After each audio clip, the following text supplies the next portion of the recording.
definitely the favorite, having some great performances, most notably at Absolute Battle, where he had a top 8 finish there. And I think he's definitely one of those players who's had a lot of technical prowess from the get-go, and now is starting to have a lot more strides in the neutral game itself. He's coming out and getting a better understanding not only of the game itself, but also the people that are sitting next to him. And we're seeing all of that really pay off in a combination not only of his individual skill, but also with the results that he's been getting lately at Shockwave. Yeah, exactly. I mean, he hasn't been showing up too much lately, but he was here last week, didn't do too badly, and now he's back this week. He says he wants to win it this week, so we'll see if he can do just that. It is his birthday week, after all. Yeah, happy birthday to Yuruloki. But he's going to have to get through Latte first, and so far, doing a pretty good job of it. Connecting a lot of moves in the air, just keeping Latte from doing anything. But Latte does do a good job of forcing him to use that limit right there. Yeah, and that limit really is his birthday wish in this matchup. I wish that I could make it back onto the stage. Okay. No problem. No problem, buddy. Oh, his other birthday wish must have been to just absolutely dominate in the neutral these first few minutes, and doing a pretty good job. Not minutes, seconds, but you know what I'm saying. It could very well become minutes. Latte, however, doing a really good job on defense. While Cloud, especially with limit on deck, can be a very scary demon to deal with, we're seeing Latte really fearless in the face of danger here. Going for a lot of these grabs, going for these counter pokes, preventing Yuruloki from really making the most of limit. But, yeah. But will he be able to change things here? Yeah, I think the big difference between these two guys is that Yuruloki, we see him as more of a higher level player while we don't know as much about Latte. And the difference between these two kind of guys is that a guy like Yuruloki, who plays all the time and gets a lot of top-level practice with some really good players like Disco Bunny and Blink, for example, the difference between these two guys is that Yuruloki is going to be a lot better at finding his kills. Latte's been doing a great job of putting on the damage, but especially playing a character like Dark Pit, he's going to have trouble finding those kills, and not being at that super high level yet, he's going to have some difficulty finding them on his own in the first place.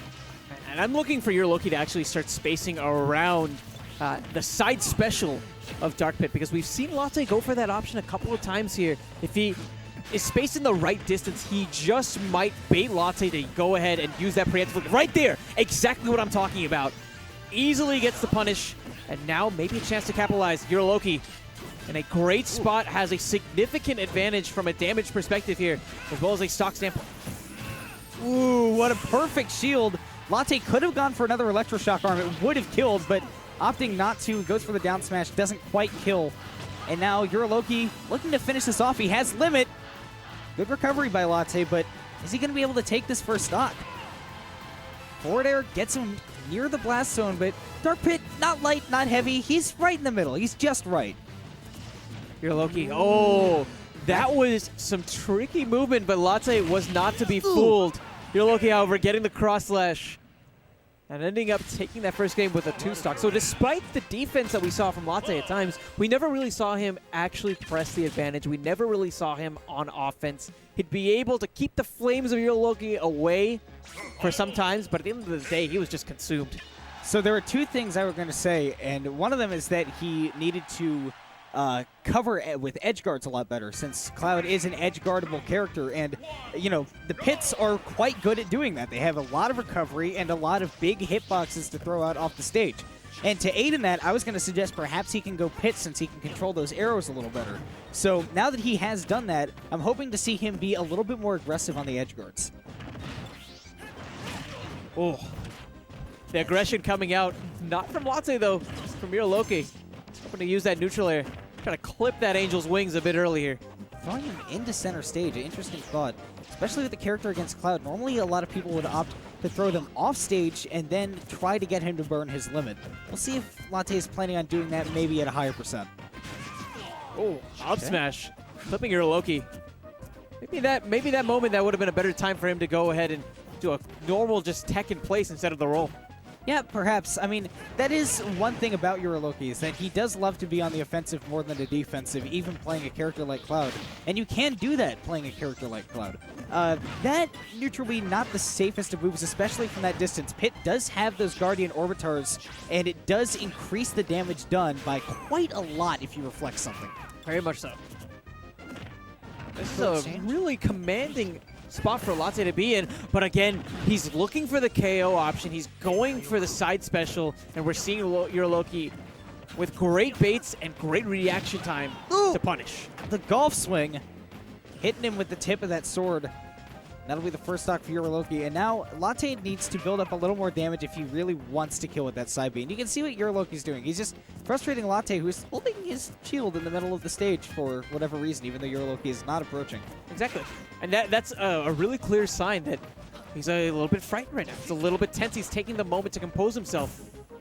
Yuruloki, on the other hand, just dancing about the stage, trying to exert this pressure. Yeah, he's just dancing around on the platforms right now. And Latte, you know, with the short double jumps, not really able to do anything. And Yuruloki's playing this very well, but personally, I'd like to see something happen. All right, so a little bit of an exchange. Yuruloki just dancing on the platforms, waiting for Latte to approach him. And Latte knows that he doesn't want to do that. Pit is not the best at approaching, especially on people above him. He does have a couple of different options, but against a character like Cloud, who has limit, it's not the smartest. Not able to connect with the arrows, unfortunately. Would be good if he can get the edge guard on Yuruloki, but he does need to get him off stage first, and going for the kill again. Wouldn't have even killed at this percent without rage. With this little bit of rage, he might be able to kill with that side B, however. Again, we're seeing Yuruloki. This dance with these platforms. He is so comfortable on these tri-platform layouts. Ooh, there's the side B. Still won't kill. Good DI from Yuruloki, and it doesn't kill. A lot of people like to compare Pit's side B to Captain Falcon's side B. The difference being that Falcon's side B with no rage kills about 25% earlier. It's possibly even more. It's so much more powerful. And Latte's just going to need to realize that he might not be able to find that kill option that he wants with that side B. He did get the kill with that up smash, though, so it is 1 stock to 1. And he's shown that he's been pretty good at building up the damage, but what he does need to do is find that way to get the kill, especially when Yuruloki is just taunting him by jumping around on these platforms. The clock is ticking. Oh, that was what you were waiting for. Reflected, getting it some really nice extra damage, making this lead lessen by quite a bit. Now, one thing Yuruloki has been messing up on are his auto cancels on the down airs. So there's a chance perhaps for Latte to shark underneath the platforms, wait for one of those mistakes to happen, and then find the up smash that he's used to actually take this piece. That's interesting. You might be trying to save the forward throw for a kill, but opting for the down throw. Ooh! You can't armor through multi-hit moves like that. Yuruloki will take it, but Latte putting on a pretty good showing in that second game, showing that he can bring you up to that percentage, but what he does need to do is he needs to get those kills. He really needs to find out how to get those without being a little too glaringly obvious. Yeah, it's